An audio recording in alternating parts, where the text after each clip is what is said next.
Vreau înainte de toate să vă întreb dacă sunteți de acord ca activitatea să fie înregistrată. Dacă sunteți de acord, vă rog să spuneți da.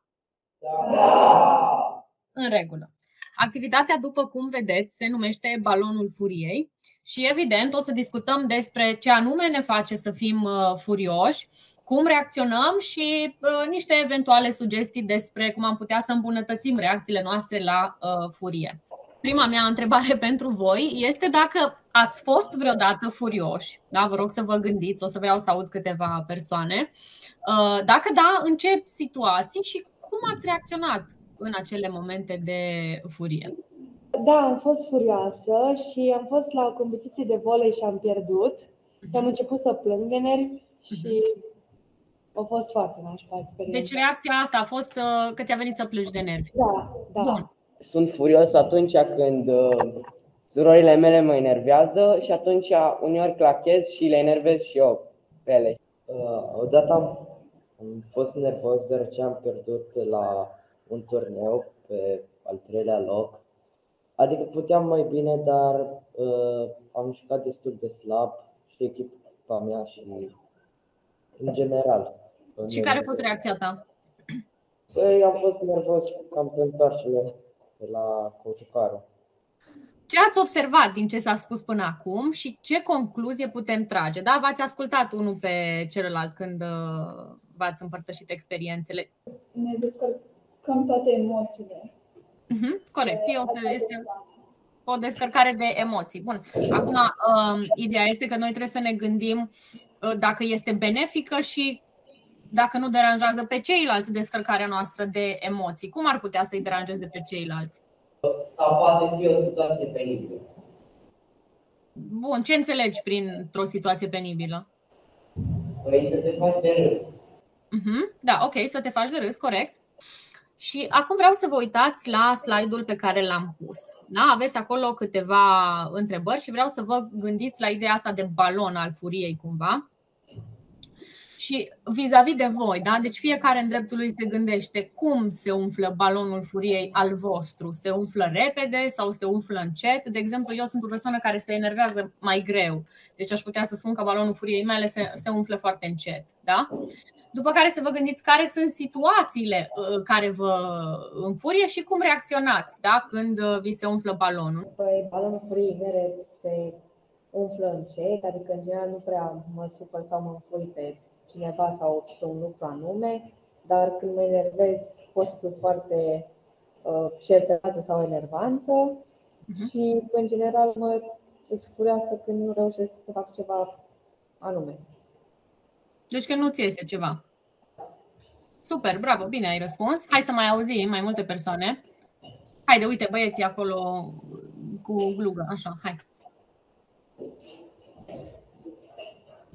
Păi, eu mă înfurii foarte rapid și, de exemplu, mă înfurii foarte rapid, balonul se umflă foarte rapid, se sparge, dar la fel de rapid într-un fel mă calmez.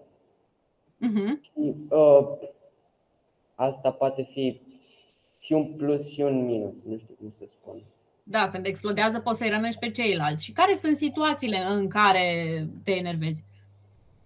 Situațiile în care mă enervez? Păi, de pildă din foarte multe prostii, adică fără rost. Păi, balonul meu se umple foarte repede pentru că eu mă enervez pe orice chestie. De exemplu, dacă cineva mă minte, cum a spus dumneavoastră, sau dacă cineva, nu știu, se supără pe mine că nu mă duc la el în ziua aia sau a făcut chestia aia, și atunci și eu supăr că poate am altceva de făcut și nu pot să stau cu acea persoană. Sau mă enervez foarte repede când primim la școală notă mică și eu chiar pot, dar de obicei nu prea pot cât trebuie să fac. Dar te enervezi pe ceilalți sau pe tine? Sau și?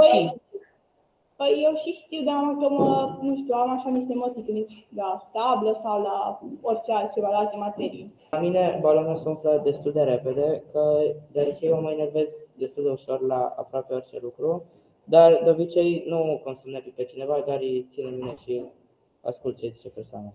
Eu am să vă citesc anumite situații și în funcție de cât de tare vă enervează acele chestii, umflați balonul. Dacă vă enervează foarte puțin, suflați doar puțin aer. Dacă chiar vă enervează foarte tare, suflați mai mult. Da?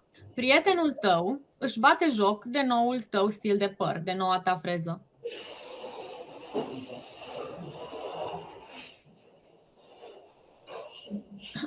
Și ultima. Ai cea mai mică notă din clasă.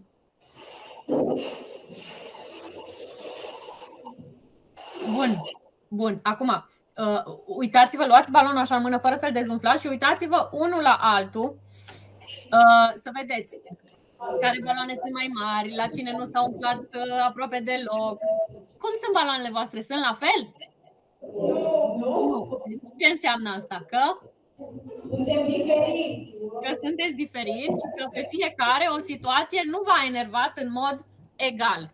De ce anume sunt baloanele astea ale voastre de mărimi diferite? Fiecare sentimente diferite. După ce ne-am enervat, vreau să vă spun să încercați cumva o tehnică, o încercăm o dată împreună, da? Și poate o să vă fie de folos mai încolo. Tehnica se numește numără de la 1 la 10 și de la 10 la 1, pardon, de la 10 la 1, 10 fiind starea de nervozitate cea mai ridicată, da? Și în timp ce numărăm în gând, bineînțeles, da? Trebuie să adăugăm în minte expresia sunt liniștit. Să vedem dacă ne scade nervozitatea. Deci, inspirăm până număr la 3. 1, 2, 3. Expirăm. 3, 4, 5. 3, 4, 5. Și acum folosim tehnica număratului de la 10 la 1. Da? Am să număr eu pentru toată lumea. 10, 9, 8, 7, 6, 5, 4, 3, 2, 1. Sunt liniștit. În regulă. Sper că v-ați mai calmat puțin, da, după ce v-am pus în situațiile astea. Eu vreau să vă mulțumesc pentru această activitate, ea a luat sfârșit. Sper într-adevăr să vă fie de folos un pic pe mai încolo în situațiile în care vă enervați, da? Să recunoașteți care sunt triggerele voastre, să zic așa, și să le managuiți un pic din timp. La revedere!